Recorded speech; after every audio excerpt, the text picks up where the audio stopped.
Hi, today we're going to talk about front-running. What is front-running? Front-running has a narrow legal definition on Wall Street. We'll use the term more broadly. We'll say that front-running is a type of misbehavior that hurts users of traditional financial markets and cryptocurrencies. It's when someone can respond to privileged and valuable market-influencing information before others have a chance. In this video, we explain how it works for cryptocurrencies and why it's harmful. In the stock market, for example, brokers learn their clients' trades. A corrupt broker might use this knowledge to make their own trades first, profiting off their clients. Or high-frequency traders will compete with each other to get in front of each other's transactions via special fiber optic wires or radio networks. In the cryptocurrency world, there are even more different ways one can front-run, as we'll shortly discuss. Let's consider an example.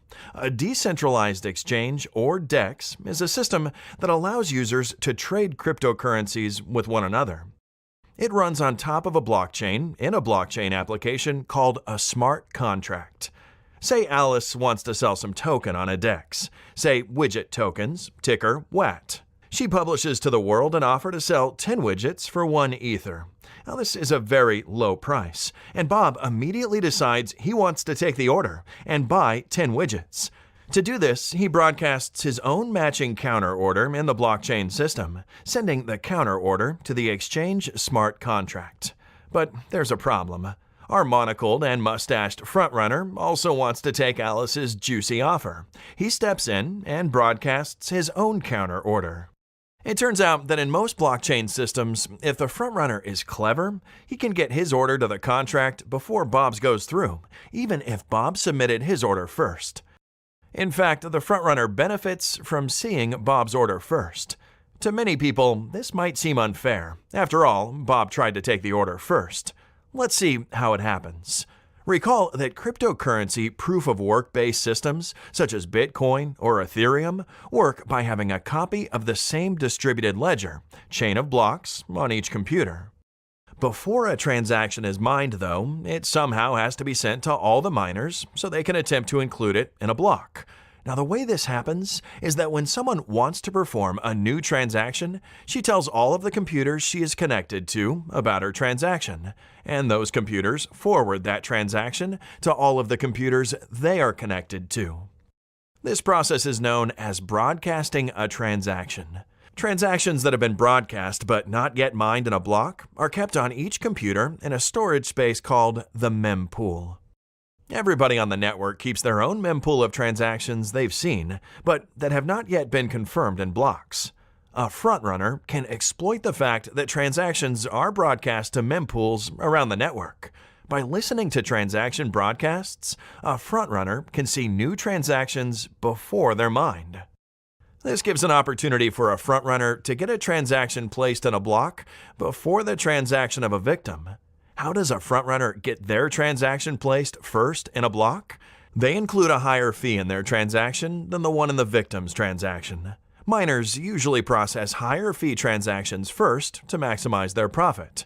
So the frontrunner can essentially bribe miners to give their transactions priority. Now, some people might say that this is fine. A fair and efficient market should prioritize the fastest person with the highest transaction fees. So this is just the market working as intended.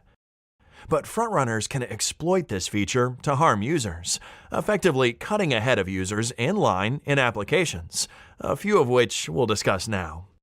See the description below for a more thorough list. The example we've already given, in which a frontrunner cuts ahead of Bob while he tries to trade with Alice, is the first case. Frontrunners can actually get quite aggressive and will often try to frontrun other frontrunners. If one frontrunner tries to take Alice's juicy transaction, another frontrunning might try to squeeze ahead and take Alice's transaction first. In a recent research publication entitled Flash Boys 2.0, we've shown how frontrunners make millions of dollars a year, and how they compete with one another to rake in this money. We explain how frontrunners in blockchain systems look a lot like some of the aggressive traders on Wall Street. The link is in the description below. Another commonly discussed application of smart contracts is domain name registration, such as the Ethereum name service. This service allows users to register their own Ethereum domain names that replace long numerical addresses. Sunglasses Man might, for example, try to register the name coolestsunglasses.eth so that his friends have an easy-to-remember address to send money to him.